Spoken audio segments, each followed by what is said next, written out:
fez a riqueza dos norte-americanos. Há registros históricos que o Brasil já foi mais rico que os Estados Unidos. Eles tinham tabaco, nós tínhamos ouro. Nós tínhamos mais gado e mais ovelhas do que eles. As cartas dos nossos inconfidentes, escrito por um brasilianista, um americano, Kenneth Maxwell, ele dizendo, olha, nós somos mais ricos que vocês, e vocês conseguiram derrotar os ingleses, que por sua vez são mais fortes militarmente do que os portugueses. Então é claro que nós vamos ter uma associação ali na frente entre duas Américas livres. E ao contrário, os inconfidentes foram delatados, foi uma delação premiada por um grande devedor à coroa. Quer dizer, alguém que devia tantos impostos. Tiradentes estava comandando uma revolução contra o quinto dos infernos, contra impostos de 20%. E nós aceitamos hoje 36% de impostos calados. Enquanto houve uma tentativa justamente de derrubar o governo português, porque os impostos eram excessivos. E quem delatou foi um devedor. Fez uma delação, foi a primeira delação premiada nossa por um devedor. Devia muito, o governo deu perdão fiscal para ele poder trair a revolução. Vocês verem a dimensão dos impostos na vida brasileira, como há muito tempo eles atravancam o crescimento dos brasileiros. Então nós estamos tentando mudar essa concepção. E é uma sequência de reformas, não é uma reforma, não são duas, não são três. São muitas reformas. O Brasil, que era a economia mais dinâmica do mundo durante décadas, virou uma economia estagnada, um regime político que se degenerou, com muita gente boa, 80% é bom, mas não consegue agir. Não consegue agir porque ficou prisioneiro de uma armadilha cognitiva, achando que fazia o bem. Achando que fazia o bem, seguraram os preços da energia elétrica, quebraram o setor elétrico, depois quebraram o setor de petróleo, depois quebraram os fundos de pensão, depois a economia parou. E agora, em 5, 6 meses, o Brasil não está andando, culpa do novo governo. Ora, senhores, quem governou 30 anos o Brasil, a social-democracia, que fez muitas coisas boas, deu 1 ano ou 2, deu um governo, deu uma chance de um governo de 4 anos para liberar a democracia. Não trabalhem contra o Brasil, tenham um pouco de paciência, saibam esperar a sua vez. Já nós esperamos tantas vezes o revezamento de um social-democrata por outro, um social-reformista, outro populista, outro sindicalista, outro de punhos de renda. Esperamos várias vezes, trocaram de vez, várias vezes de comando. Espera um pouquinho, espera 4 anos, vamos ver se melhora um pouco. Nos deem chance de trabalhar também. Bom dia a todos. Agradecer o convite para estar nessa ilustre casa, ao Superior Tribunal de Justiça, para fazer umas breves, na verdade, uma celebração dessa medida provisória que nós estamos enviando e também uma celebração dessa Declaração de Direitos de Liberdade Econômica. O presidente Bolsonaro, durante a campanha, na sua forma direta de comunicação com o povo, dizia sempre, vamos tirar o Estado do cangote do brasileiro, do contribuinte, do empresário, do trabalhador. E esse esforço de criar essa Declaração de Direitos da Liberdade Econômica, nós consideramos parte das reformas importantes que temos que fazer e uma mudança conceitual. Nós acreditamos e colocamos essa forma que o presidente usou de comunicação com a população, de tirar o cangote, nós usamos isso de uma forma, chamamos o programa de O Caminho da Prosperidade.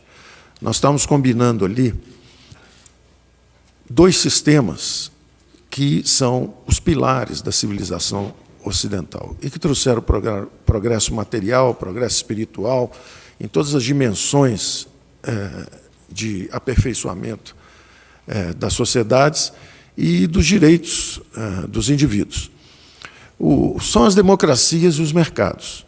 Os 2 são semelhantes no seguinte sentido: as democracias são sistemas de coordenação de decisões políticas onde os poderes são limitados e descentralizados. É o que garante o bom funcionamento da democracia, a independência dos poderes, a limitação desses poderes e o método de decisão descentralizada. Os mercados são exatamente a mesma coisa, só que na dimensão econômica. São sistemas de coordenação do uso de recursos políticos, das decisões, de uma forma descentralizada e onde os poderes também são limitados. Então, não é por acaso que as sociedades humanas que mais avançaram são justamente as que usam esses dois sistemas de coordenação. Coordenação de sistemas de decisões políticas através das democracias e coordenação das decisões econômicas através dos mercados. E nós temos visto, e por isso usamos a ideia do caminho da prosperidade, nós temos visto nos últimos 30, 40 anos, quase 4 bilhões de seres humanos, que são os eurasianos, né? Os que estão na China, no Paquistão, na Índia, no Vietnã, na Rússia, no leste europeu. São 3,7 bilhões de eurasianos saindo da miséria, vítimas do socialismo, vítimas de sistemas totalitários que estão escapando, estão em fuga, em rota de fuga da miséria, em rota de fuga do arbítrio e da ditadura e da repressão, em direção aos mercados. E, eventualmente, chegarão, em devido tempo, também às democracias, que são instituições, tanto mercado como democracias, que têm aí mais de 2.000 anos, desde a versão grega da democracia, desde o comércio dos fenícios, ainda no Mediterrâneo. Ninguém inventou, não foi nenhum americano, não foi nenhum inglês, banqueiro inglês, que inventou uma exploração. Isso é uma narrativa ignorante a respeito do que é o desenvolvimento da espécie humana. Esses algoritmos de comunicação econômica, política, estão em aperfeiçoamento há mais de 2.000 anos, e todas as vezes que houve desvios severos dessa direção, o resultado é uma tragédia social, econômica, política, como estamos vendo aqui num vizinho, que é a Venezuela, está aqui ao lado. É o socialismo bolivariano do século XXI, aqui ao lado, dá para ver. Para quem não gosta de ler história, de atravessar séculos, vendo o desenvolvimento dessas sociedades, tem um exemplo aqui do lado. Nós, várias vezes, namoramos essa possibilidade também, nosso vizinho aqui é argentino também. Isso é uma história comum, uma tragédia comum latino-americana, essa prisão cognitiva que nos impede de, como uma nação das mais ricas do mundo, do ponto de vista de recursos naturais, nos impede de enriquecer. Nós já somos um país rico em recursos naturais, mas não conseguimos tirar a população da miséria, porque somos incapazes, somos prisioneiros cognitivos de crenças obsoletas.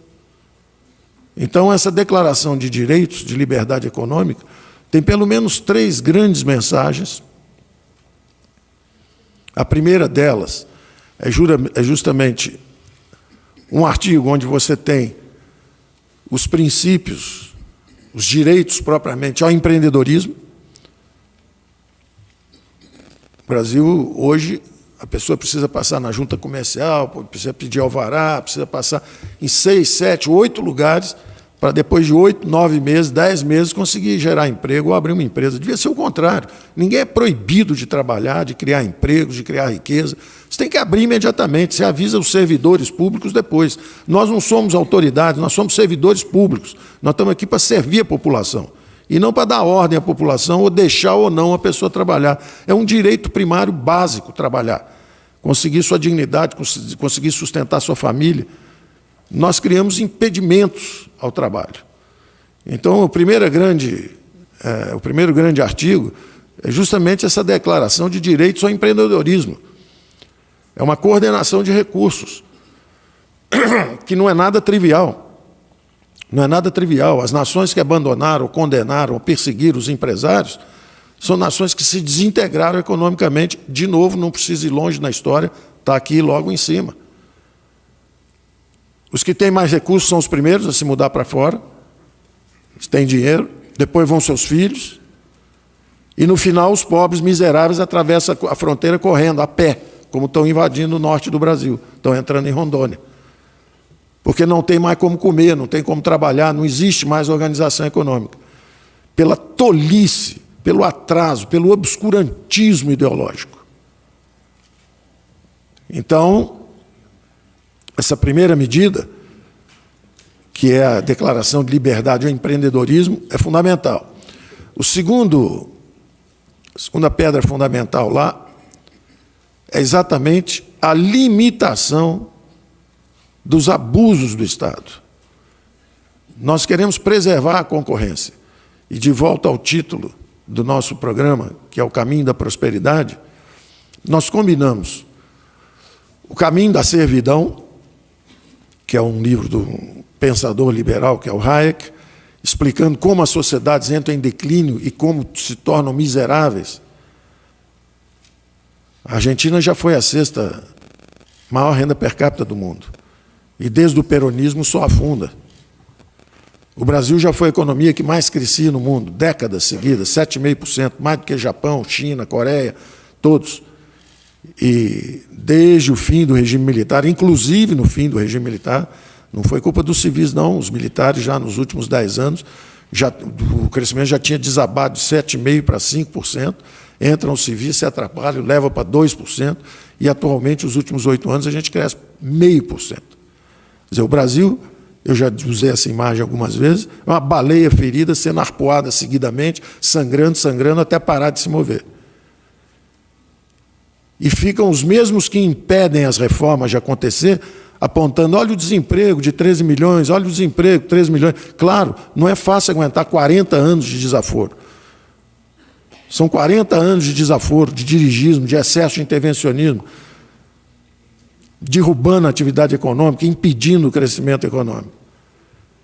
E essa legislação trabalhista, essa reforma que começou a ser feita também ainda no governo passado, pelo Rogério Marinho, que está dando sequência agora, criou 3 milhões de empregos. Só que 4 foram destruídos nesse período. Pelo obscurantismo ideológico que dirigia o dirigismo brasileiro.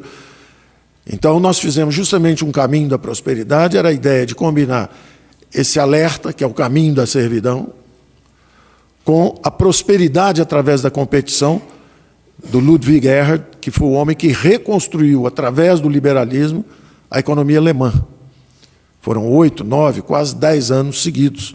Em vez de regimes socialistas ou social-democratas, um regime liberal-democrata. A mesma liberal-democracia que reconstruiu o Japão no pós-guerra, reconstruiu a Alemanha no pós-guerra, que fez a riqueza dos anglo-saxões, que fez a riqueza dos norte-americanos. Há registros históricos que o Brasil já foi mais rico que os Estados Unidos. Eles tinham tabaco, nós tínhamos ouro. Nós tínhamos mais gado e mais ovelhas do que eles. As cartas dos nossos inconfidentes, escrito por um brasilianista, um americano, Kenneth Maxwell, ele dizendo, olha, nós somos mais ricos que vocês, e vocês conseguiram derrotar os ingleses, que, por sua vez, são mais fortes militarmente do que os portugueses. Então, é claro que nós vamos ter uma associação ali na frente entre duas Américas livres. E, ao contrário, os inconfidentes foram delatados, foi uma delação premiada por um grande devedor à coroa. Quer dizer, alguém que devia tantos impostos. Tiradentes estava comandando uma revolução contra o quinto dos infernos, contra impostos de 20%. E nós aceitamos hoje 36% de impostos calados. Enquanto houve uma tentativa justamente de derrubar o governo português, porque os impostos eram excessivos. E quem delatou foi um devedor. Fez uma delação, foi a primeira delação premiada nossa por um devedor. Devia muito, o governo deu perdão fiscal para ele poder trair a Revolução. Para vocês verem a dimensão dos impostos na vida brasileira, como há muito tempo eles atravancam o crescimento dos brasileiros e impedem o enriquecimento da nação. Então, esse segundo grande pilar da medida de previdência, da medida de liberdade econômica, esse segundo grande pilar é justamente a contenção, a limitação dos abusos do governo. O governo tem que fazer estudo de impacto. Em princípio, o cidadão é livre para explorar a atividade econômica que não estiver na Constituição. Agora, se o governo quiser limitar alguém, ele tem que explicar por quê. Por que ele está fazendo isso? Por que ele está criando uma estatal para interferir na atividade econômica? Ou por que ele está controlando o preço? Ou por que ele está impedindo a competição? Por que ele está permitindo e reforçando, através da legislação, que é capturada por piratas privados?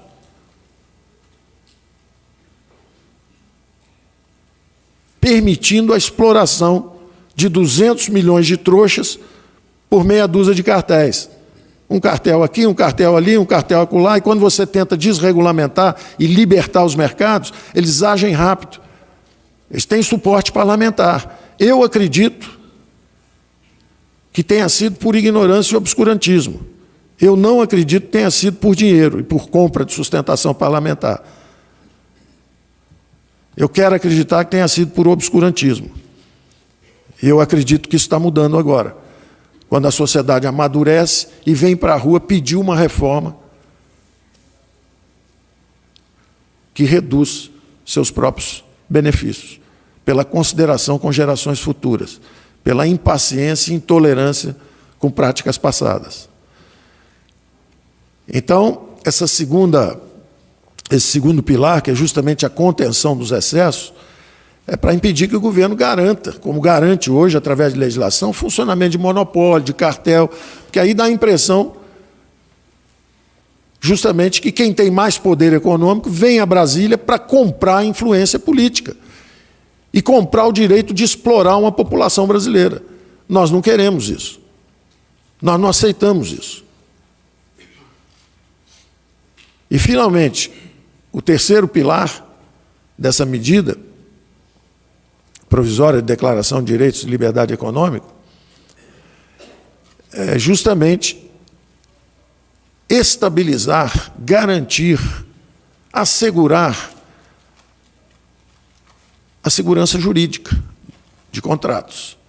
Quer dizer, se cada um tem uma visão a respeito do que vale ou não vale, se foi escrito, foi concordado, foi assinado pelos dois lados, alguém pode chegar com ideias, às vezes, de ajudar quem ele acha que é o mais fraco, mas quem sabe alguém não vai chegar também com a ideia de garantir o mais rico ou o mais forte, apesar de, a partir de influências, e também compra de influência. Então, nós queremos separar o poder econômico do poder político.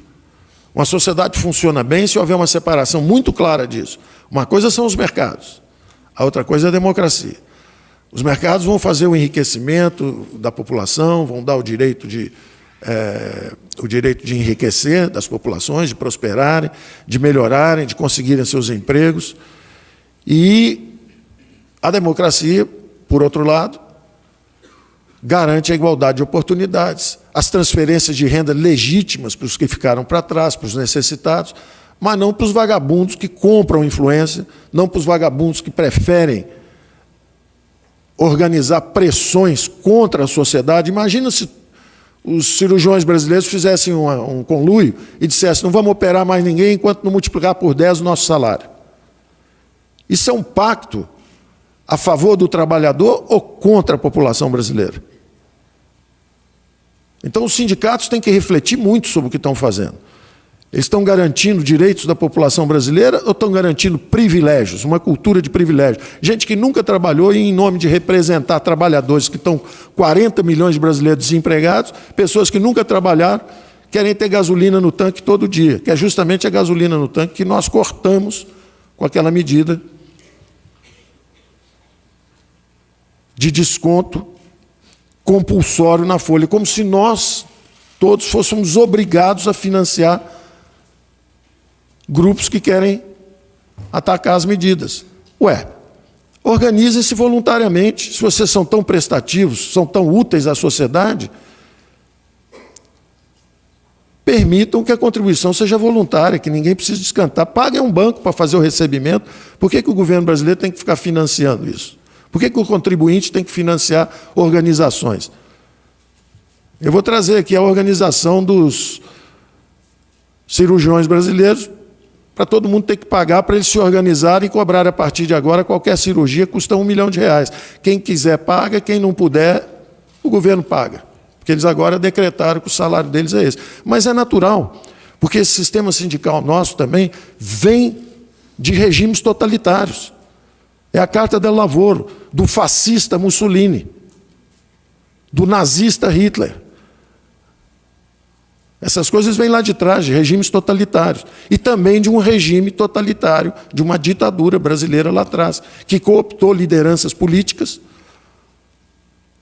oferecendo vantagens para quem organizasse os trabalhadores em função de seus interesses, de um regime político totalitário. Essa é a verdade da história.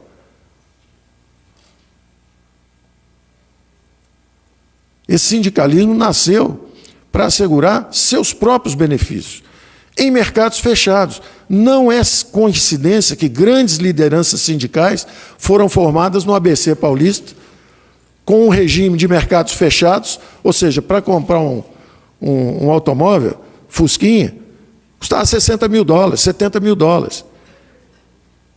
Você explorava a população brasileira o suficiente para dar para todo mundo se locupletar.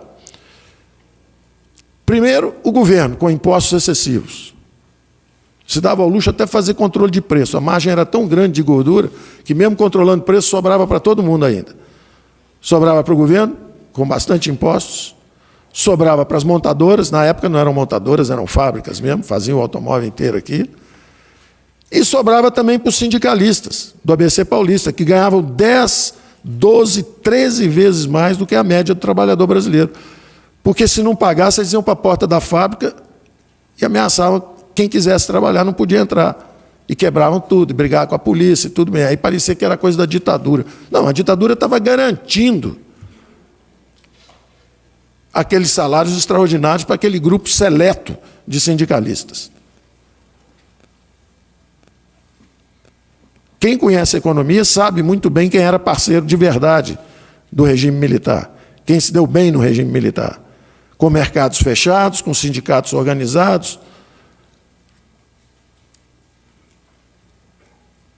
Então, nós estamos tentando mudar essa concepção. E é uma sequência de reformas, não é uma reforma. Não são duas, não são três. São muitas reformas. O Brasil, que era a economia mais dinâmica do mundo durante décadas, virou uma economia estagnada, um regime político que se degenerou, com muita gente boa, 80% é bom, mas não consegue agir. Não consegue agir porque ficou prisioneiro de uma armadilha cognitiva, achando que fazia o bem.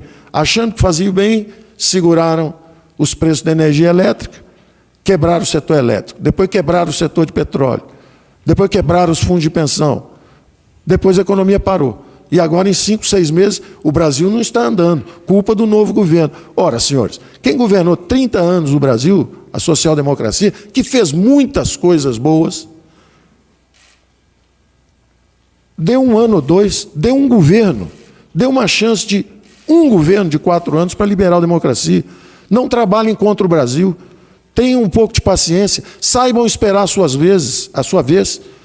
Já nós esperamos tantas vezes o revezamento de um social-democrata por outro, um social-reformista, o outro populista, o outro sindicalista, o outro de punho de renda. Esperamos várias vezes, trocaram de vez, várias vezes de comando. Espera um pouquinho, espera 4 anos, vamos ver se melhora um pouco. Nos deem chance de trabalhar também. Vão ao Brasil e vejam as migrações. Os holandeses que passaram pelo Nordeste,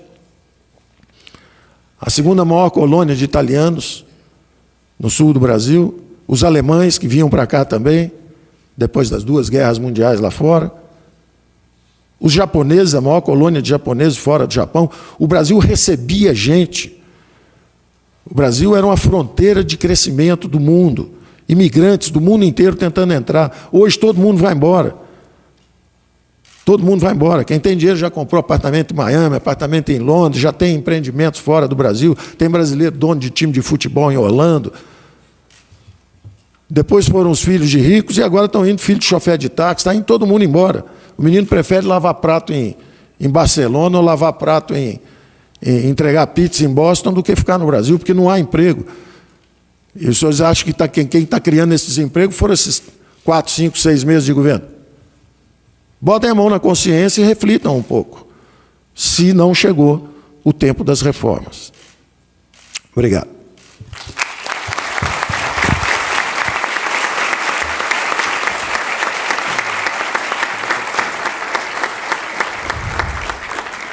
Eu desejo um ótimo seminário a todos. Eu tenho que correr porque são muitas reformas vindo por aí ainda.